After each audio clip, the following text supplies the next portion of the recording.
Hello friends and welcome to Princy's Authentic Kitchen. வணக்கம். என் தமிழ் ஃப்ரெண்ட்ஸுக்காக நான் இன்றைக்கி செய்ய போகிற டிஷ் வந்து ஸ்ரீலங்கன் ஜஃப்னா ஸ்டைல் படி செய்கிற சீனி அரியாரம் எப்படி செய்கிறேன்ட்டு ஸ்டெப் பை ஸ்டெப் நான் காட்டித்தரேன். இந்த ரெசிபி வந்து எங்களோட அம்மா மூலமாக நான் வந்து லேர்ன் பண்ண ரெசிபி. ஸோ அதை நான் உங்களோட ஷேர் பண்ண ஆசைப்பட்றேன். ஸோ நான் உங்களுக்கு வந்து நெக்ஸ்ட் ஸ்டெப் என்ன செய்கிறேன்னு காட்டித்தரேன்.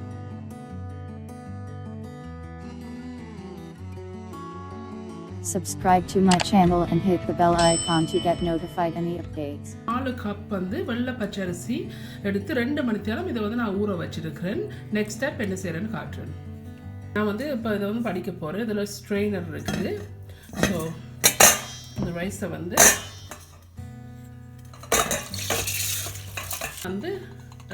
நல்லா வடிஞ்ச பிறகு நெக்ஸ்ட் ஸ்டெப் என்ன செய்கிறேன்னு காட்டுறேன். ஃப்ரெண்ட்ஸ், நான் ஒரு ஜஸ்ட் ஒரு ட்ரே எடுத்து அதுக்கு மேலே கொஞ்சம் டிஷ்யூ போட்டிருக்கிறேன். ஸோ இப்போ வந்து இந்த வடிஞ்சிருக்கிற ரைஸை வந்து இதில் போட்டு கொஞ்சம் காய விடுவோம்.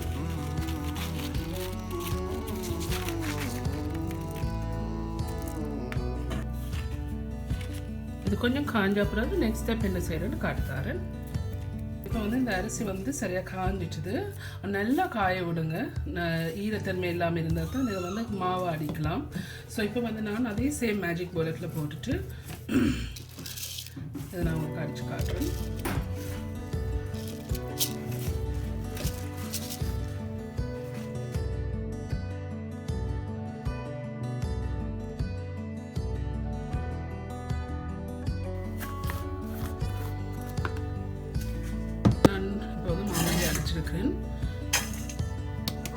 மிச்சத்தையும் அடித்து போட்டு நான் காட்டுறேன் நெக்ஸ்ட் ஸ்டெப்.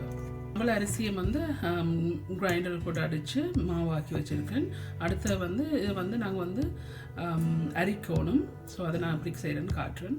இருக்கிற அரித்தட்டில் வந்து 2 சைஸ் இருக்குது. இது வந்து குருணி அரிக்கிறதுக்கு, இது வந்து பெரிய அரித்தட்டு.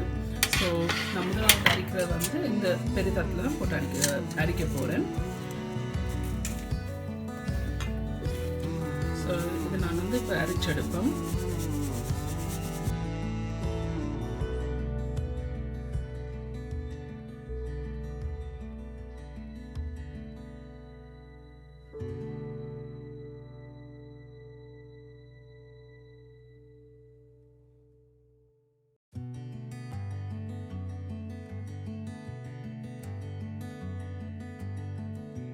அந்த அரிசி வந்து அரைச்சதை வந்து இது வந்து அந்த குருணி, இதை வந்து திருப்பி வந்து கிரைண்டரில் போட்டு அடித்து மாவாக வந்து அந்த குருணியை வந்து இப்போ அடிக்க போகிறேன் திருப்பி கிரைண்டரில் போட்டு. ஸோ அதுக்கு வந்து ஒரு 10-11 ஏலக்காய் சேர்த்து அடிங்க. இது வந்து நல்ல வாசத்தை தரும்.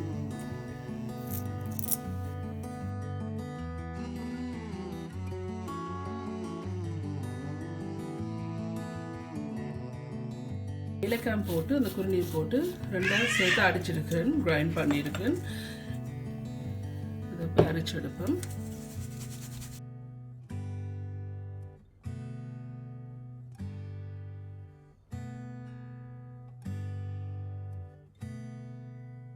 அரைச்சிட்டேன்.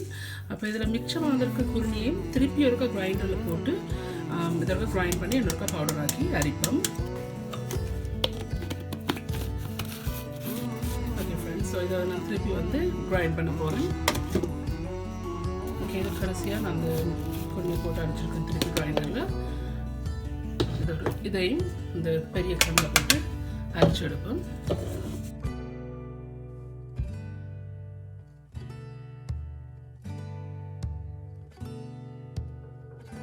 இப்போ வந்து இந்த சின்ன கண்ணில் அரித்தட்டை போட்டுட்டு திருப்பி வந்து இதில் இருக்கா அரிக்கணும்.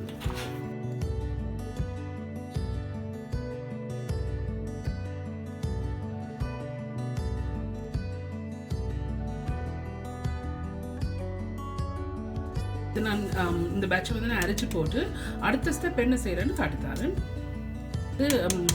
இவ்வளோத்தையும் நீங்கள் அரிக்கைக்கு வந்து அந்த சின்ன கண்ணில் அரிக்கிற இதை வந்து நாங்கள் வந்து அந்த குருணியை வந்து புறம்பை வந்து எடுத்து வைக்கணும். இது வந்து எங்களுக்கு தேவைப்படும். ஸோ அதில் வந்து நான் இவ்வளோ மாவையும் போட்டு அரிச்சிட்டு காட்டுறேன் நெக்ஸ்ட் ஸ்டெப் என்ன செய்யணும். ஓகே ஃப்ரெண்ட்ஸ், நான் இந்த சின்ன கண்ணால் வந்து இருந்த மிச்சமாக எல்லாம் அரிச்சிட்டேன். அதில் வந்த குருணி தான் இதில் நான் பிரம்பு எடுத்து வச்சிருக்கிறேன். பிரம்பு எடுத்து வச்ச அந்த அரிச்ச குருணியை வந்து அதில் வந்து ஒரு கப் சரியாக மெஷர் பண்ணி அரை கப்பும் 1.5 கப் குருணி வந்து நாங்கள் பிரம்பு எடுத்து வச்சுருக்கிறோம். நான் அந்த 1.5 கப் குருணியை வந்து பிரம்பு எடுத்து வச்சுருக்கேன். மிஞ்சின குருணியை வந்து திரும்பி வந்து கிரைண்டரில் போட்டு மாவை அடிக்க போகிறேன். மிச்சம் இருந்த குருணியெல்லாம் நல்லா போட்டு கிரைண்டரில் அடிச்சிட்டேன். அதை வந்து மிச்ச மாவோடு சேர்ந்து கலந்து அரைச்சி விடுங்க.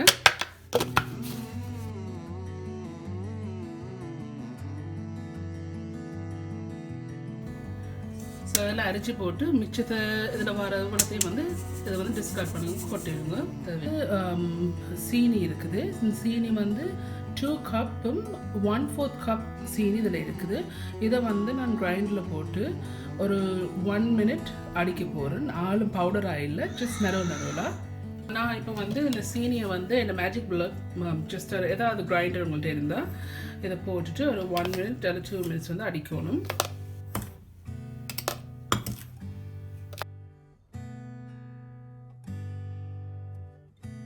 ஒன் மினிட் மாதிரி இந்த கிரைண்டரில் போட்டு அடிச்சிருக்கிறேன்.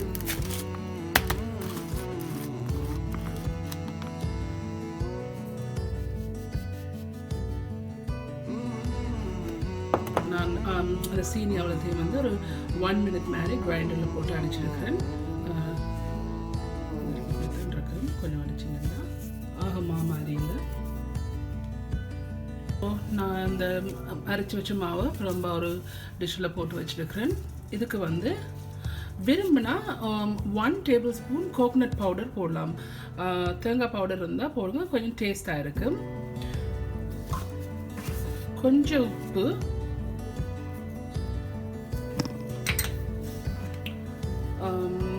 சீனி, நான் கிரைண்டரில் போட்டு அடித்து வச்ச சீனி,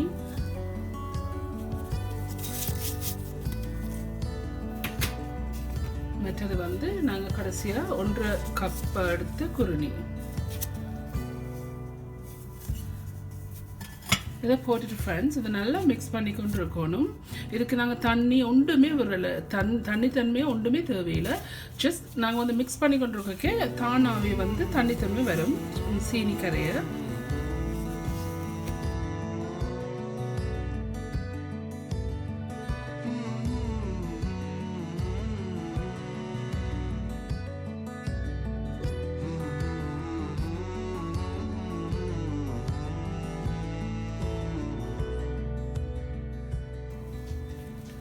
பார்த்திங்கன்னா நாங்கள் தண்ணி ஒன்றுமே சேர்க்கையில் கொஞ்சம் வந்து இந்த பதம் வந்துகிட்டுருக்கு. நல்லா மிக்ஸ் பண்ணுங்கள் விடாமல்.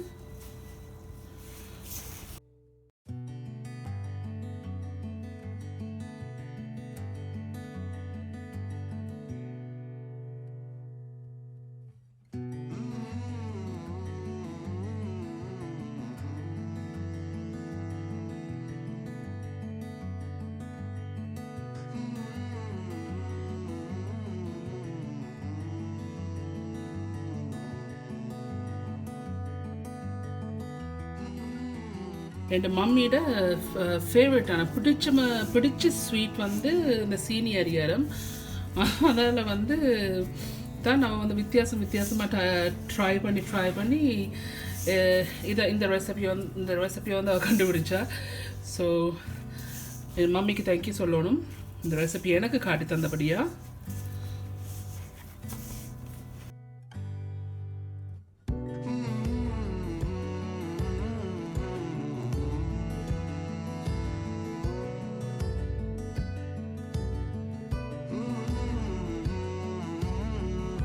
ஃப்ரெண்ட்ஸ், இந்த டிஷ் வந்து ஒரு ஸ்பெஷலான டிஷ். என்ன சொன்னால் இதுக்கு நாங்கள் தண்ணி எண்ணெய் ஒன்றுமே கலக்கிறீங்கள. இதை வந்து ஜஸ்ட் நாங்கள் இப்படியே பிணைஞ்சு கொண்டு கேட்க வந்து தண்டைப்பாட்டில் வந்து சீனி உருகி உடனே வந்து பொரிக்கலாம். என்ன சொன்னால் சில ஆட்கள் வந்து இதை 6 மணித்தியாலம் 8 மணித்தியாலம் வந்து ஊற வைப்பாங்க.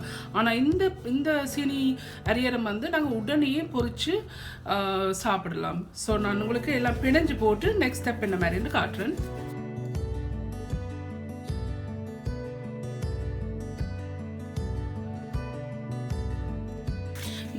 இப்படி வந்த பிறகு இது வந்து ரெடி. ஸோ நான் இப்போ என்ன செய்ய போகிறேன்னு சொன்னால், ஓகே, நான் அலுமினியம் ஃபாயில் இல்லாட்டி ஒரு டவலால் இல்லாட்டி ஒரு பொலித்தினால் மூடிட்டு ஒரு 10 நிமிஷம் விட்டிங்கன்னு சொன்னால் நல்லா சீனியெல்லாம் நல்லா கசிஞ்சு வரும். அதுக்கு பிறகு நான் என்ன மாதிரி பொரிக்கிறேன்னு உங்களுக்கு காட்டுத்தேன். இப்போ வந்து நான் ஒரு பேனில் வந்து எண்ணெய் வச்சுருக்கேன். நான் இப்போ வந்து இந்த சீனி அரியத்தை வந்து பொரிக்க போகிறேன். இதை வந்து நீங்கள் மீடியம் ஹீட்டில் போட்டு பொரிக்கணும். ஸோ நான் இப்போ மீடியம் ஹீட்டில் வச்சுருக்கிறேன். என்ன மாதிரி பொரிக்கிறேன்னு காட்டுறேன் உங்களுக்கு. எண்ணெய் வந்து சைடில் வச்சுருங்க. பொரிக்கும்போது கொஞ்சம் எண்ணெய் எடுத்து கை கொஞ்சம் போட மாதிரி ஆகிட்டு நடு கையில் வச்சுட்டு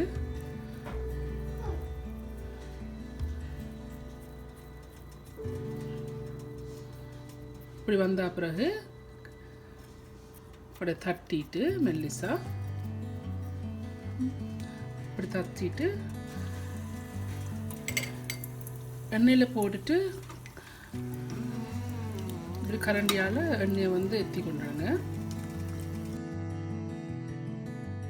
இன்னைக்கு மேலே கொஞ்சம் வரையக்க அந்த டைம் வந்து மேட்ட பக்கம் திருப்பி விடுங்க.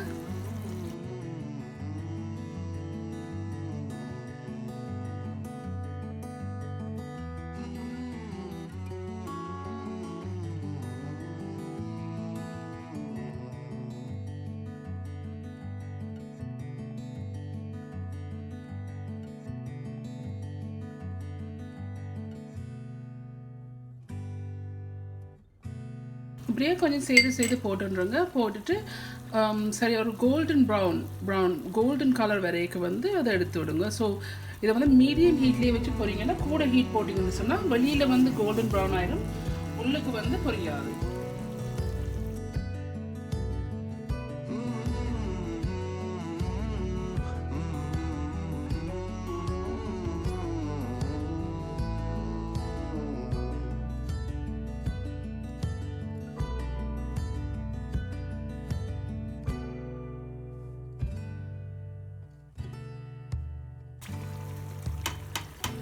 நீங்கள் நல்லா தட்டி போட்டுட்டு இந்த எண்ணெயால் எத்தி கொண்டு வந்தீங்கன்னு சொன்னால் நல்லா பொங்கி வரும்.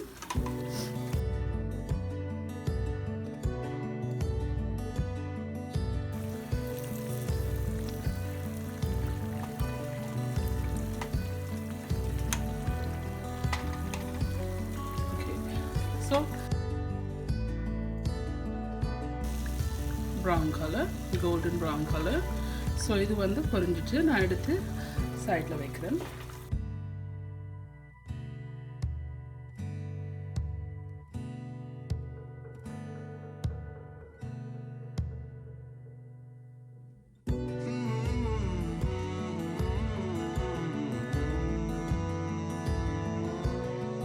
ஃப்ரெண்ட்ஸ், இந்த சீனி அரியரம் வந்து ரொம்ப இன்ட்ரெஸ்டிங்கான பலகாரம். இதை நீங்கள் கட்டாயமாக ட்ரை பண்ணி பாருங்கள். நான் இதெல்லாம் பொரிச்சு எடுத்துட்டு நான் உங்களுக்கு காட்டுறேன். ஓகே ஃப்ரெண்ட்ஸ், இந்த சீனி அரியரமெல்லாம் சுட்டு முடிஞ்சுது. இதுதான் எங்களோட அம்மாவோட ஃபேவரட் ஸ்வீட். இந்த ரெசிபி வந்து நல்ல வெரி ஈஸி சிம்பிளான ரெசிபி. இதை நீங்கள் ஓன்லி இந்த வீடியோ மட்டும் பார்க்காம ப்ளீஸ் இந்த ரெசிபியை ட்ரை பண்ணி பாருங்கள். நல்ல டேஸ்ட்டாக இருக்கும். வெளியில் நல்ல மொரண்டு, உள்ளுக்கு நல்லா சாஃப்டாக இருக்குது. இந்த வீடியோ உங்களுக்கு பிடிச்சிருந்தேன்னு சொன்னால் கீழே சப்ஸ்கிரைப் பட்டன் அமுத்துங்க, லைக் பண்ணுங்கள், கமெண்ட் பண்ணுங்கள். மீண்டும் இன்னொரு வீடியோவில் சந்திக்கும் வரையும் நன்றி, வணக்கம்.